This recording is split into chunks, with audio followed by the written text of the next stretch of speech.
हमारे इस YouTube channel के सेगमेंट फास्ट न्यूज में आप तमाम का इस्तकबाल है। इस वीडियो में आप देख सकते हैं कम मिनटों में बहुत ज्यादा खबरें। तो आइए शुरू करते हैं वीडियो को और देखते हैं आज की ताजा तरीन खबरें। हैदराबाद के सेंट्रल यूनिवर्सिटी में तलबा के दो ग्रुप्स में झड़प। हैदराबाद सेंट्रल यूनिवर्सिटी में तलबा के दो ग्रुप्स के दरमियान झड़प के नतीजे में हालात कशीदा हो गए। ज़राए के मुताबिक अनकरीब तलबा तंजीम के इंतखाबात होने वाले हैं। इसी दौरान ABVP और SFI से वाबस्ता तलबा के दरमियान एक दूसरे पर हमले का वाक़या पेश आया। हमले में बास तलबा के जख्मी होने की इत्तलात हैं। इत्तला मिलते ही पुलिस वहाँ पहुँच गई और हालात पर काबू पा लिया। तेलंगाना में खातून हेडमास्टर रिश्वत लेते हुए पकड़ी गई। रियासत तेलंगाना के जिले खम्मम में खातून हेडमास्टर को ACP हुक्काम ने रिश्वत लेते हुए रंगे हाथों गिरफ्तार कर लिया। खम्मम जिले के मध्यरा गर्ल्स गवर्नमेंट हाई स्कूल की हेडमास्टर श्रीदेवी मना बस्ती मना बड़ी प्रोग्राम के दौरान किए गए तरक्याती कामों के लिए कॉन्ट्रैक्टर से रिश्वत तलब की। कॉन्ट्रैक्टर ने महकमा इंसदाद रिश्वत सताने के हुक्काम से शिकायत की। हफ्ते को हेडमास्टर श्रीदेवी को कॉन्ट्रैक्टर ने 25,000 रुपये अदा किए। वहाँ मौजूद ACP ओहदेदारों ने छापा मारकर खातून हेडमास्टर को गिरफ्तार कर लिया। शब बारात के मौके पर हैदराबाद के तमाम खबरस्तानों और मसाजिद में सफाई आरजी लाइट्स लगवाने के लिए साबिक floor leader JHMC Congress Mohammed Wajid Hussain की कमिश्नर बल्दिया लोकेश कुमार से नुमाइंदगी। शब बारात के मौके पर अजीमतर बल्दिया हैदराबाद के हुदूद के तमाम खबरस्तानों में सफाई आहकपाशी आरजी लाइट्स और तमाम मसाजिद के पास भी सफाई और आरजी लाइट्स लगवाने के लिए साबिक floor leader JHMC Congress Mohammed Wajid Hussain ने कमिश्नर बल्दिया हैदराबाद जनाब लोकेश कुमार और डिप्टी कमिश्नर बल्दिया जनाब T यादैया से तहरीरी नुमाइंदगी की। हैदराबाद लाइफ साइंस के मैदान का आलमी मरकज KTR ने कहा। रियासती वजीर IT और सनत KTR ने कहा कि दुनिया की टॉप 10 फार्मा कंपनियों में से 4 तेलंगाना में काम कर रही हैं। तेलंगाना लाइफ साइंस और फार्मा शोबा माहौलियाती निज़ाम के मरकज में तब्दील हो गया है। HICC में मुनक्किदा सहरोज़ा बायो एशिया 2023 कॉन्फ्रेंस का इफ्तिताह करते हुए उन्होंने इन ख्यालात का इजहार किया। KTR ने कहा कि 800 से ज़्यादा फार्मा और बायोटेक कंपनियां तेलंगाना में अपनी खिदमत अंजाम दे रही हैं। उन्होंने कहा कि दुनिया की 1/3 वैक्सीन तेलंगाना में तैयार की जाती है। देसी अद्वियात की बरामदात का 30%, API की पैदावार का 40% और API की 50% बरामदात तेलंगाना से होती है। KTR ने कहा कि बड़ी खुशी की बात है हैदराबाद में बायो एशिया कॉन्फ्रेंस का एहतमाम किया जा रहा है। उन्होंने कहा कि हैदराबाद लाइफ साइंस के मैदान में एक आलमी मरकज बन गया है। साथ ही हैदराबाद फार्मेसी दुनिया का सबसे बड़ा मरकज ज़ेर तामीर है। उन्होंने कहा कि गुज़िश्ता 8 बरसों के दौरान तेलंगाना में 3 अरब डॉलर से ज़ायद की सरमायाकारी की गई है। चीफ मिनिस्टर की बेटी जल्द ही तिहाड़ जेल जाएंगी, BJP के रुकने पार्लियामेंट अरविंद ने कहा। निजामाबाद के BJP MP धर्मपुरी अरविंद ने इल्जाम लगाया कि चीफ मिनिस्टर की बेटी जल्द ही तिहाड़ जेल जाएंगी। उन्होंने कहा कि BJP आवाम की पार्टी है, ये आवाम के लिए काम करने वाली पार्टी है। उन्होंने मजीद कहा कि अगर BJP इख्तियार में आती है तो मौजूदा फलाही स्कीमें नहीं रुकेंगी, लेकिन BRS की सांसें रुक जाएंगी। अरविंद ने यह बयान निजामाबाद जिले के मोरताड़ मंडल के तिम्मापुर में मुनक्किदा BJP कॉर्नर मीटिंग से खिताब करते हुए दिया। हैदराबाद में कुत्तों के हमले में बच्चे की मौत पर पुलिस केस दर्ज। अंबरपेटी इलाके में कुत्तों के हमले में कमसिन बच्चे की मौत के मामले में पुलिस ने केस दर्ज कर लिया है। प्रदीप नामी 4 साल लड़के की मौत के मामले में पुलिस ने जुमे को ज़ाब्ता फौजदारी यानी CRPC की दफ़ा 174 के तहत मुकदमा दर्ज किया है। अंबरपेट पुलिस ने तफसीली तहकीक़ात से पहले मंगल को इस वाक़े पर कानूनी राय तलब की। कानूनी राय के बाद मुकदमा दर्ज कर लिया गया। ताहम FIR में किसी का नाम शामिल नहीं किया गया। JHMC के ओहदेदारों ने स्कूली तलबा को कुत्तों के काटने से बचाव और हिफाजती इक़दामात के बारे में आगाह किया। ग्रेटर हैदराबाद म्युनिसिपल कॉरपोरेशन यानी JHMC के ओहदेदारों ने हफ्ते के रोज़ स्कूली तलबा को कुत्तों के काटने के खिलाफ हिफाजती और एहतियाती तदाबीर के बारे में आगाह किया। इसके अलावा मूसापेट, गाजुलारामराम और श्रीलिंगमपल्ली में JHMC हल्के जहां आज स्कूली तलबा को ब्रीफिंग दी गई। स्कूलों में गली कूचों के हमलों की रोकथाम के लिए किए जाने वाले इक़दामात के पॉम्फलेट भी तकसीम किए गए। टीचर्स MLC सीट के लिए 137 पोलिंग स्टेशन। इलेक्शन कमीशन ने हैदराबाद, रंगारेड्डी और महबूब नगर अजला पर मुश्तमिल टीचर्स जुमरे की MLC सीट के लिए फहरिस्त राय दहिंदगान और पोलिंग स्टेशनों की तफसीलात जारी कर दी हैं। नए 9 अजला के तहत जुमला राय दहिंदे 29,720 हैं, जबकि पोलिंग स्टेशनों की तादाद 137 है। हैदराबाद में 22 पोलिंग स्टेशन और राय दहिंदों की तादाद 3,949 है। महबूब नगर में 15 पोलिंग स्टेशन और 3,461 राय दहिंदे। नागर कर्नूल में 14 पोलिंग स्टेशन और 1,822 राय दहिंदे। वनापत्री में 7 पोलिंग स्टेशन और 1,335 राय दहिंदे। गढ़वाल में 11 पोलिंग स्टेशन 837 राय दहिंदे। नारायणपेट में 5 पोलिंग स्टेशन और 664 राय दहिंदे। रंगारेड्डी में 31 पोलिंग स्टेशन और राय दहिंदे 9,186।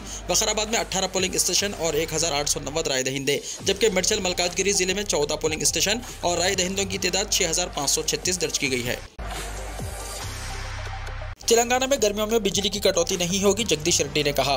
वजीर तवानाई जी जगदीश रेड्डी ने यकीन दिलाया कि हुकूमत गर्मियों के दौरान घरेलू, सनती और तिजारती समेत तमाम सारिफिन को 7x24 मियारी बिजली फराहम करने के इक़दाम करेगी। सूर्यापेट से कांग्रेस के कई लीडरों और कारकुनों को यहाँ अपनी रिहाइशगाह पर BRS में शामिल करने के बाद मीडिया से बात करते हुए वजीर ने कहा कि हुकूमत गर्मियों के दौरान सारिफिन को बिला तातुल बिजली की फराहमी के लिए तमाम इक़दाम कर रही है।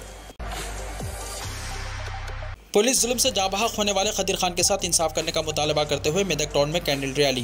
मेदक पुलिस की मारपीट से जाबहक होने वाले मोहम्मद खदीर खान और झारखंड में पेश आए वाक़े में शहीद होने वाले जुनैद और नासिर के साथ इंसाफ का मुतालबा करते हुए मेदक के मुसलमानों ने टाउन में कैंडल रैली निकाली। इस मौके पर रैली में शरीक अफराद खदीर खान की तस्वीर के प्ले कार्ड्स थामे हुए थे।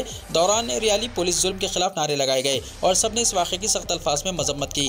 रैली का आगाज़ टाउन के गुलशन क्लब से हुआ और ये rally bus depot head post office से होते हुए रामदास चौराहे पर पहुंची, जहां सब ने अपनी मोमबत्ती लगाते हुए इस वाक़े पर अपने गहरे दुख और सदमे का इजहार किया। इस मौके पर बीआरएस पार्टी लीडरान मोहम्मद अब्दुल खालिद, जुबैर अहमद, काउंसलर मोहम्मद समीउद्दीन ने मीडिया के नुमाइंदों से बात करते हुए इस वाक़े की मजम्मत की और खदीर खान के साथ इंसाफ का मुतालबा किया। इस मौके पर हाफिज मोहम्मद अब्दुल रहमान मदनी ने दुआए मग़फ़िरत की।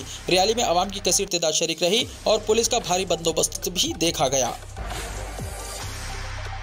TSPGE सेट का शेड्यूल हुआ जारी। हैदराबाद की JNTU यूनिवर्सिटी ने TSPGE सेट का शेड्यूल जारी कर दिया, जिसके मुताबिक 28 फरवरी को TSPGE सेट का नोटिफिकेशन जारी होगा और 3 मार्च से PGE सेट के लिए ऑनलाइन दरख्वास्तें कबूल की जाएंगी। बगैर किसी देरीना फीस के ख्वाहिशमंद उम्मीदवार 30 अप्रैल तक दरख्वास्त फॉर्म दाखिल कर सकते हैं।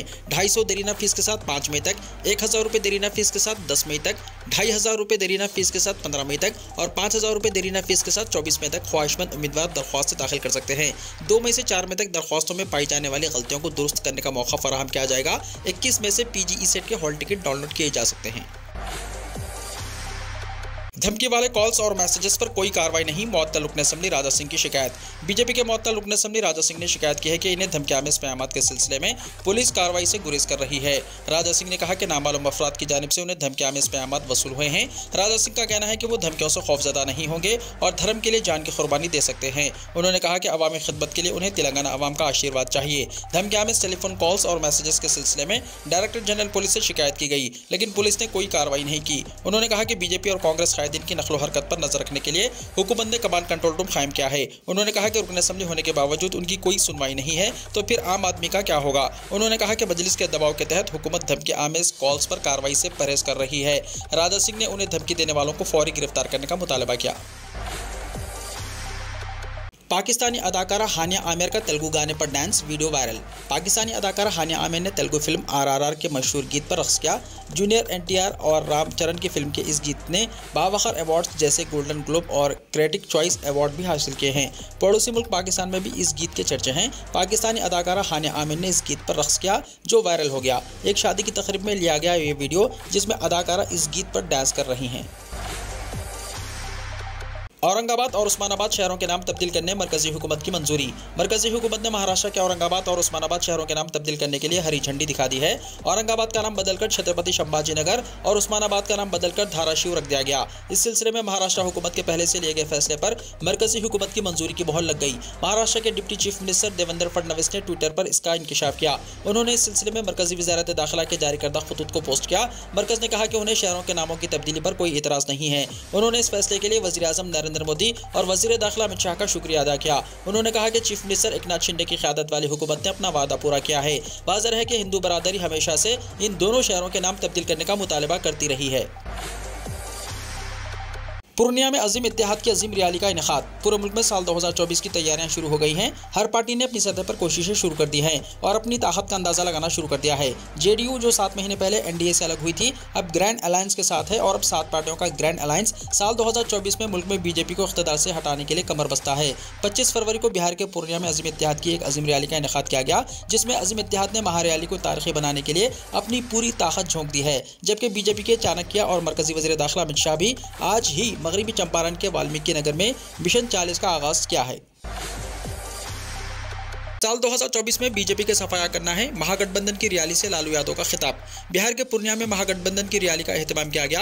हाल ही में गुर्दे की पेवनकारी कराकर सिंगापुर से लौटे RJD सदर लालू प्रसाद यादव ने वीडियो कॉन्फ्रेंस के जरिए रैली से खिताब किया। इस दौरान लालू यादव ने कहा कि हमें मुल्क और आइन की हिफाजत करनी है और बीजेपी का साल 2024 में मुल्क से सफाया करना है। उन्होंने कहा कि आज मुल्क टुकड़े टुकड़े होने की कगार पर है और बीजेपी और RSS महज मखौटा हैं। रैली से खिताब करते हुए लालू यादव ने कहा कि बीजेपी की जहनीत खराब है और 2024 में मुल्क को मजबूत करना होगा। नीज नरेंद्र मोदी वही करते हैं जो RSS चाहती है। हम मुत्तहिद रहें तो मुल्क महफूज रहेगा। बिहार के पैगाम का मुल्क पर असर होता है। साल 2015 की तारीख को दोहराना होगा। बिहार में बीजेपी की खिसक रही है जमीन, इसी खौफ से अमित शाह बार बार आ रहे हैं, तेजस्वी यादव ने कहा। वजीर दाखिला अमित शाह आज बिहार के दौरे पर हैं। इसे लेकर नायब वजीर आला तेजस्वी यादव ने कहा कि अमित शाह जब भी आते हैं जुमलाबाजी करके चले जाते हैं और बिहार के लोग उनके जुमले को अच्छी तरह समझते हैं। तेजस्वी ने यह भी कहा कि बीजेपी को अपने अंदरूनी सर्वे में पता चला है कि बिहार में उनका वोट बैंक फिसल रहा है, इसलिए वो बार बार दौरा करते हैं। इन्हें किसानों, नौजवानों और गरीबों की कोई परवाह नहीं है। मुलाजिमत के बारे में कभी बात नहीं करते। वो सिर्फ मजहब और जात के नाम पर वोट इकट्ठा करने की कोशिश करते हैं, लेकिन बिहार के लोग उनकी बातों को समझ चुके हैं। उन्हें बहुत जल्द वोट के जरिए जवाब देंगे। तेजस्वी यादव ने मीडिया से कहा कि हम सिर्फ बिहार को तरक्की देना चाहते हैं। हमें ना तो वजीर आला के ओहदे की फिक्र है और ना ही अजीम इतिहाद से कोई वजीर आजम बनना चाहता है। वो बातें जो बीजेपी के लोग बोलते हैं, हम लोग उन्हें यकसर मुस्तरद कर रहे हैं। जंगल राज से छुटकारा चाहते हैं तो साल 2024 में फिर से मरकज में मोदी हुकूमत लाएं, अमित शाह ने कहा। मरकजी वजीर दाखिला अमित शाह ने कहा कि बिहार में जंगल राज से छुटकारे के लिए साल 2024 में एक बार फिर नरेंद्र मोदी हुकूमत को मरकज के इख्तियार में लाना होगा। उन्होंने कहा कि नीतीश कुमार के लिए बीजेपी के दरवाजे हमेशा के लिए बंद हो गए हैं। चंपारण वालों, जोर से बोलो, जंगल राज से निजात चाहते हैं या नहीं। वो हफ्ते के रोज बिहार के मगरबी चंपारण जिले के लोरिया में बीजेपी के जलसे-आम से खिताब कर रहे थे। शाह ने कहा कि यह महर्षि वाल्मीकि की सरजमीन है, गांधी की सरजमीन है। चंपारण की सरजमीन को मैं सलाम करता हूँ। मैं ये पूछने आया हूं कि आपने असेंबली इंतखाबात में भारतीय जनता पार्टी को वाहिद सबसे बड़ी पार्टी बनाया। बीजेपी के पास ज्यादा सीटें थी, फिर भी मोदी ने डबल इंजन वाली हुकूमत चलाने के वादे के मुताबिक नीतीश कुमार को वजीर आला बनाया। लेकिन नीतीश बाबू भी ऐसे ही शख्स हैं जो हर 3 साल बाद वजीर आजम बनने का ख्वाब देखते हैं। जानवरों को भी कैटल आधार नंबर दिया जाएगा, नीति आयोग के रुकन वीके पाल ने कहा। नीति आयोग के रुकन वीके पाल ने कहा कि मुल्क में जल्द ही जानवरों को भी आधार नंबर दिया जाएगा। उन्होंने कहा कि हमें जल्द से जल्द पैदाइश के वक्त ही जानवरों की बीमारी की इब्तिदा के बारे में जान लेना चाहिए। इसके बाद इससे बचाव के लिए वैक्सीन और दीगर तरीके तलाश करना आसान हो जाएगा। बायो एशिया कॉन्फ्रेंस के हिस्से के तौर पर पहले दिन एक सेहत का नुक्ता नज़र मुकामी इल्म और पॉलिसी के मौजू पर एक पैनल डिस्कशन मुनक्किद हुआ। CMC वेल्लूर के प्रोफेसर डॉक्टर गगनदीप काउंग ने इसके लिए कोऑर्डिनेटर के तौर पर काम किया। इस मौके पर बात करते हुए वीके पाल ने कहा कि कैटल आधार इंसानों की तरह जानवरों के लिए भी बनाया गया है। उन्होंने कहा कि जल्द ही हर जानवरों को आधार नंबर दिया जाएगा। इसके जरिए मुल्क में जानवरों की तफसीलात बासानी दस्तयाब हो सकती है। इसके बाद इन तफसीलात को डिजिटल किया जाएगा। बीजेपी अक़लियतों, दलितों, कबाइलियों और ख़वातीन को निशाना बना रही है, सोनिया गांधी ने कहा।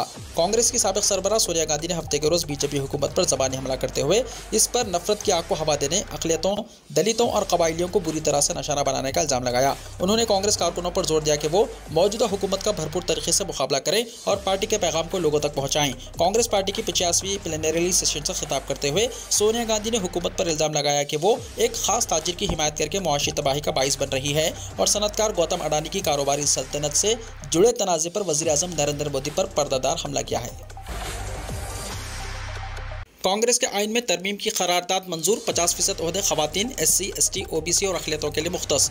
छत्तीसगढ़ में कांग्रेस की 50वीं प्लेनरी इजलास के दूसरे दिन सीनियर लीडर अंबिका सोनी ने पार्टी के आइन में तरमीम का मुसव्वदा पेश किया, जिसकी तमाम हाजिरीन ने हाथ उठाकर तायद की। आइन में तरमीम के बाद अब कांग्रेस पार्टी के तमाम फॉर्मों में वालिद के साथ साथ माँ और बीवी का नाम भी शामिल किया जाएगा। रणदीप सिंह सरजेवाला ने आइन में की जाने वाली तरमीम के बारे में मालूमात दी। उन्होंने बताया कि कांग्रेस पार्टी ने खवातीन, ST, SC, OBC के साथ साथ अक़लियतों के लिए अपनी कमेटियों में 50% ओहदे मुख्तस करने का फैसला किया है। इसी तरह 50% आसामियां खवातीन और नौजवानों के लिए मुख्तस होंगी। अब कांग्रेस पार्टी पेपरलेस वर्किंग की तरफ बढ़ेगी। अब सिर्फ डिजिटल से रुकनियत हासिल की जा सकती है और रिकॉर्ड भी डिजिटल ही रखा जाएगा। इसके अलावा कांग्रेस के प्रोग्रामों या तजावीज़ में तीसरी सफ यानी ख्वाजा सरा को भी शामिल किया जाएगा। कांग्रेस की ज़मीनी यूनिट बूथ कमेटी होगी। इसके बाद पंचायत, वार्ड, ब्लॉक, जिले और रियासत का ढांचा होगा। शादी से चंद घंटे पहले दुल्हन की मौत, लेकिन नहीं रुकी शादी। शादी से चंद घंटे पहले होने वाली दुल्हन की मौत हो गई, जिसके बाद दूल्हे की शादी दुल्हन की बहन से कर दी गई। ये वाक़या रियासत गुजरात में पेश आया।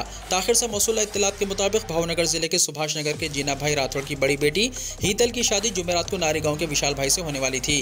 विशाल भाई बारात लेकर दुल्हन के घर पहुंचे। इसी दौरान होने वाली दुल्हन हीतल बेहोश हो गई। घर वाले उसे फौरी तौर पर हॉस्पिटल ले गए, लेकिन डॉक्टरों ने बताया कि वो पहले ही दिल का दौरा पड़ने से मर चुकी है। शादी वाले दिन दुल्हन की मौत हो गई, जिससे दोनों खानदानों पर गम का पहाड़ टूट पड़ा। लेकिन शादी की तमाम तैयारियां हो चुकी थी। ऐसे में हीतल के घर वालों ने एक अहम फैसला किया।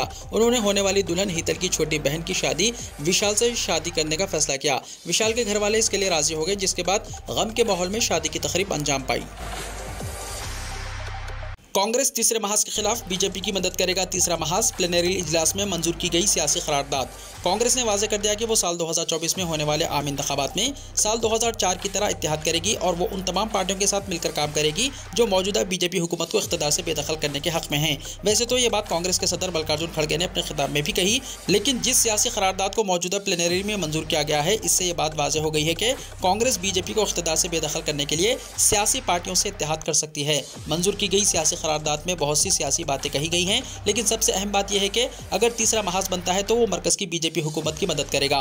मंजूर की गई करारदाद में यह बात वाज़ेह की गई है कि सेकुलर कुव्वतों का इत्तेहाद ही कांग्रेस की पहचान है। कांग्रेस को अपने जहन की सियासी पार्टियों की शनाख्त और इत्तेहाद के लिए काम करना होगा और कांग्रेस को उन पार्टियों को साथ लेना होगा जो कांग्रेस के नजरिए से इत्तेफाक रखती हैं। ज़लज़ले के शदीद झटकों से फिर लरज़ उठा तुर्की। रेक्टर स्केल पर शिद्दत 5.5 रिकॉर्ड की गई। तुर्की में हफ्ते के रोज़ एक बार फिर ज़लज़ले के शदीद झटके महसूस किए गए। यूरोपीय मेडिटेरेनियन सेस्मोलॉजी सेंटर यानी EMSC ने इत्तला दी है कि वस्ता तुर्की के इलाके में 5.5 शिद्दत का ज़लज़ला आया। EMSC के मुताबिक ज़लज़ला 10 किलोमीटर यानी 6.21 मील की गहराई में था। आपको बता दें कि 6 फरवरी को तुर्की और शाम में आने वाले तबाहकुन ज़लज़ले से मरने वालों की तादाद में मुसलसल इजाफा हो रहा है। अब तक 50,000 से ज़्यादा लोग लुक़्मे अजल बन चुके हैं। सिर्फ तुर्की में 44,000 से ज़्यादा अफराद अपनी जानों से हाथ धो बैठे हैं। Disaster and emergency management authority यानी AFED ने इत्तला दी थी कि तुर्की में ज़लज़ले की वजह से जुमे की रात तक हलाकतों की तादाद 44,218 हो गई है। वीडियो को लाइक शेयर कीजिए और हमारे इस YouTube चैनल को सब्सक्राइब करते हुए इसके बेल आइकॉन को भी प्रेस कर लीजिए ताकि हर आने वाली वीडियो का नोटिफिकेशन सबसे पहले आपको मिलता रहे।